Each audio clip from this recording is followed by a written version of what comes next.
ocurre en México.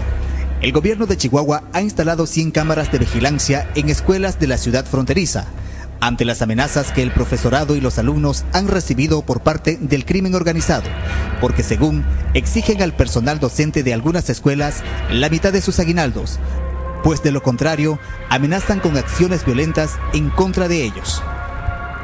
Las amenazas surgieron estas últimas semanas mediante cartulinas colocadas dentro de las instituciones o pintadas sobre alguna valla. Hasta la fecha, una parte de los 1.500 institutos educativos de la ciudad de Juárez han cerrado sus puertas por las amenazas contra el personal y alumnos y se disponen de agentes de seguridad pública para proteger las escuelas, ya que se teme acciones conflictivas que puedan ocurrir este 30 de noviembre. Esto es lo que está sucediendo en México. Preocupa el plazo que los narcotraficantes han dado a los diferentes profesores. Piden un aguinaldo y si es que no se cumple con este aguinaldo, ellos anuncian que comenzarán a quitar la vida a una persona por día. Esto sucede en México, donde en menos de una semana se han registrado más de 100 muertes en manos del narcotráfico. ¿Qué pasa en Brasil? Vamos con lo que anunciamos hace un momento. Más de 35 muertes es el saldo entre el enfrentamiento entre militares, policías y los narcotraficantes en las favelas. Desde el domingo, Brasil viene siendo escenario de una ola de violencia provocada por narcotraficantes. Blindados da Marinha, armas sofisticadas y hombres de elite da polícia numa única operación. El presidente Luis Ignacio Lula da Silva autorizó la participación de 800 militares para la protección de las áreas en conflicto. Disparos ocasionales rompieron la calma el sábado por la mañana y vehículos blindados se disponían a atravesar barricadas en el barrio más peligroso de Río de Janeiro. Fuerzas de seguridad se alistaban para lanzar el asalto final a las favelas, consideradas refugio de narcotraficantes. La policía ha intensificado sus acciones contra los narcotraficantes, a quienes consideran responsables de la violencia. Que 99% de pessoas de bem, trabalhadoras, que querem viver em paz, sejam molestadas por gente que está na marginalidade.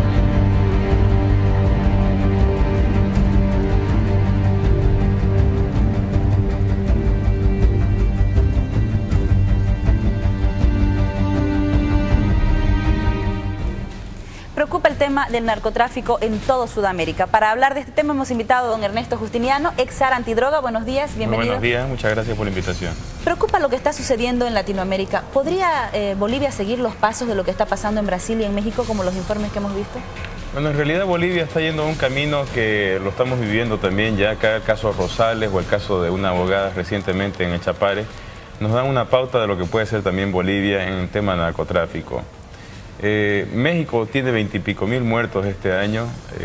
Brasil está viviendo todo eso, lo que se está viendo con el tema de los militares ya en las calles, en las favelas.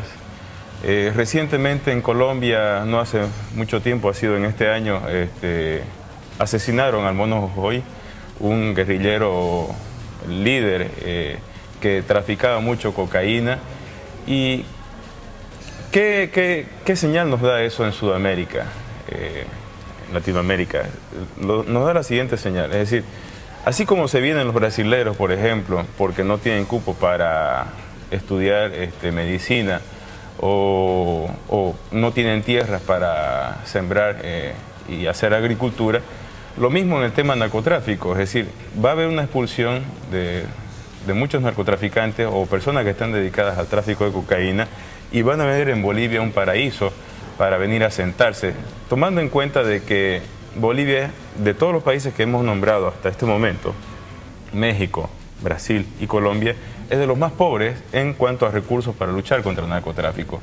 Y al mismo tiempo se dan las mejores condiciones, como un caldo de cultivo negativo, para que el narcotraficante tenga mayores posibilidades de hacer negocios en Bolivia, justamente con el dinero sucio. Ahora, la partida de la DEA de nuestro país hace de que haya menos recursos para luchar contra el narcotráfico y de que por eso en estos últimos años se haya incrementado las cifras de los operativos, por ejemplo, que hace la Fuerza Especial de Lucha contra el Narcotráfico y los hallazgos de diferentes tipos de camuflaje para transportar droga. A ver, el tema de la DEA es muy importante porque yo en algún momento he dicho que, por ejemplo, en Colombia no hubieran liquidado, digamos, el narcotráfico manejado por el Mono Jojoy si no fuera con ayuda de la DEA. Yo me pregunto en Bolivia cuántos monos jojoy o monos jojoy potenciales existen, debido a que evidentemente no hay una policía específicamente dedicada a hacer una relación internacional en cuanto a inteligencia para luchar contra el narcotráfico. Y además, yo sé que al gobierno no le gusta, pero hay que decirlo nomás, la DEA es una de las mejores policías antinarcóticos en el mundo. Tal es el caso que están en Brasil, en Colombia, en México, en montoneras de países, tanto en Europa, Sudamérica, América, Asia, etc. Y eso permite tener, digamos, una información que ve todo lo que son flujos de dinero, flujos de personas, todo lo que están allegados con el tema narcotráfico. Ahora, yo podría hacer la siguiente pregunta. Si la DEA hubiera seguido en Bolivia, estoy seguro que, por ejemplo, el día de ayer no hubiera, o cuando hicieron el Congreso Cocalero, no hubieran aparecido todos los cocaleros con esos vehículos lujosos, sin placa y haciendo ostentación de grandes sumas de dinero, porque no era uno solo, sino eran varios vehículos. Entonces, lo que se le ha quitado a Bolivia con respecto, digamos, a la imagen internacional, se le ha quitado con la DEA un testigo especializado que pueda dar fe de lo que el gobierno está presentando es cierto o no, porque en este momento el gobierno ya está manejando toda la despensa de algo blanco que no es queso, y están los ratones en sus chauchas, digamos, ¿no? Están muy contentos porque definitivamente, tanto desde la producción de la coca hasta en algunos casos, la producción de la cocaína y la exportación, evidentemente es lo que está manejando todo el circuito, tanto de los que producen como de los que administran y luchan contra supuestamente ese sistema, son los cocaleros. Ahora, usted ha tocado un tema muy importante. Hay la posibilidad que todos los expulsados de Brasil traten de ingresar a Bolivia, ¿no? O escapando, la gente que ha estado involucrada en este tema de narcotráfico. Para hablar justamente de este tema estamos ya en nuestra sede, en la sede de gobierno, con don Juan Ramón Quintana, que está hablando con Edilis Franco, justamente de este tema. El Estado plurinacional va a tratar de controlar mejor las fronteras, eso es lo que han anunciado, especialmente en Santa Cruz, las fronteras con el Brasil. Escuchemos un poquito de qué es lo que están hablando en el set de La Paz. Puerto Quijarro, y por supuesto la extensísima frontera que tenemos con el Brasil cubre aproximadamente 4.000 kilómetros, 4.000 kilómetros de frontera para un Estado que normalmente se ha descuidado de estas regiones. Resulta complicado, pero por lo menos la región chiquitana está controlada. Ahora estamos trabajando sobre la región más amazónica. Toda la frontera entre Brasil y Bolivia en el departamento de Pando también está controlada. Recuerdas, Edi Luis, el año 2008, en menos de 6 meses tuvimos más o menos como 40 ejecuciones de narcotraficantes en Cobija, en la plaza pública, en los barrios. Se ejecutaban a plena luz del día la gente. Y el 2008 logramos controlar, hoy día no hay una sola ejecución. Entonces hay control, hay un control, yo diría, relativo por lo que está ocurriendo en las favelas. Tenemos que multiplicar el esfuerzo de las instituciones públicas de seguridad, como policía, Fuerzas Armadas, pero también el esfuerzo de las autoridades de migración.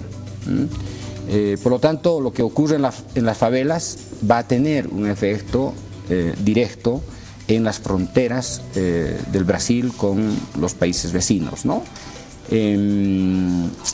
Nosotros creemos que esto que está ocurriendo en las favelas también tenga su impacto en la reorganización de las propias bandas de criminales, ¿no? De traficantes.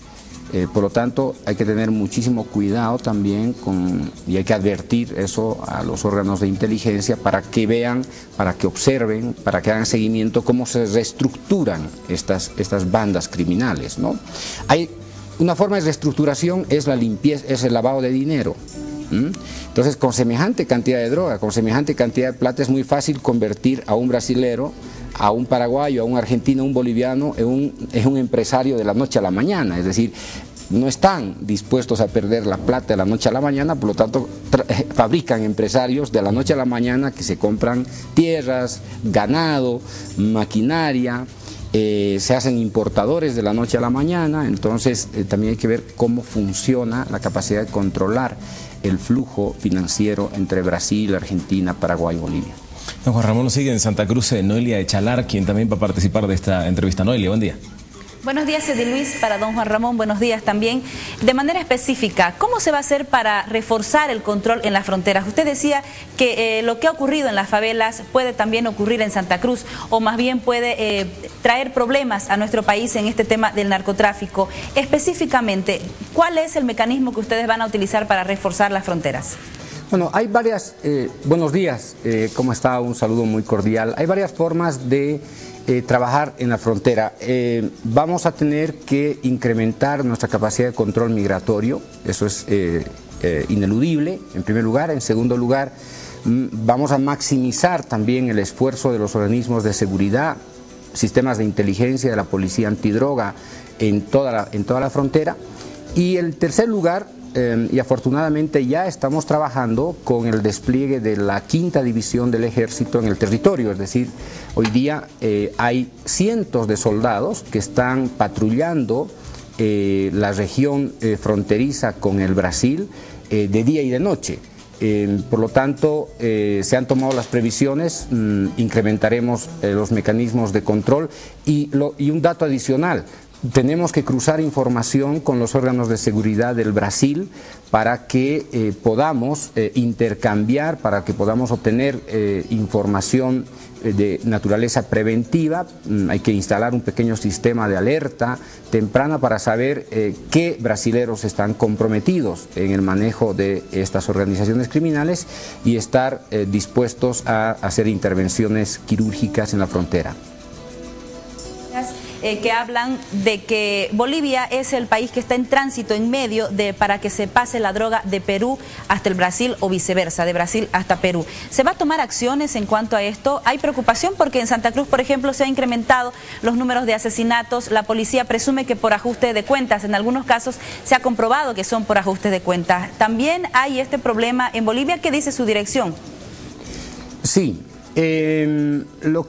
lo que suele ocurrir en este tipo de casos es la reestructuración de organizaciones criminales a partir de las formas de control que ejerce el Estado. Yo le vuelvo a insistir, en los 3 últimos meses hemos estado controlando el territorio fronterizo con el Brasil en la región amazónica, en la región chiquitana.